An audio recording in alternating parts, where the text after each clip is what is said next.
आदाब। मैं हूँ चिन्ना दुआ। मैं दिल्ली में रहती हूँ और मैं एक डॉक्टर हूँ। नमस्कार, मेरा नाम विनोद दुआ है। मेरा ताल्लुक मीडिया से है। इनका शौहर हूँ।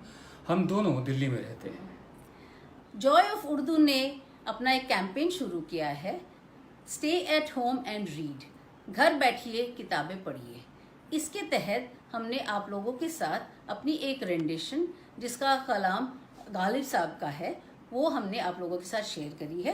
पिछले साल हमने एक अपने दोस्त के यहाँ पे इसको गाया था। वजह यह है कि जहाँ हम रहते हैं दिल्ली में, सिविल लाइंस के इलाके में, गालिब साहब की हवेली यहाँ से मुश्किल से 5 या 7 किलोमीटर दूर है। दूसरे, हम ये मानते हैं कि वो हमारे पुरखे हैं। मियाँ मिर्ज़ा असदुल्ला खां गालिब हमारे पुरखे हैं। और ये हमने लिया है इस किताब से। जैसे आप देख सकते हैं, किताब का उन्वान है दीवान गालिब, चुनी हुई गज़लें। हमें ना उर्दू पढ़नी आती है ना लिखनी आती है, तो जो हिंदी की स्क्रिप्ट है, देवनागरी बोलते हैं, उसमें बहुत सी किताबें हमारे पास होती हैं। वहाँ से हमने सीखा है।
Is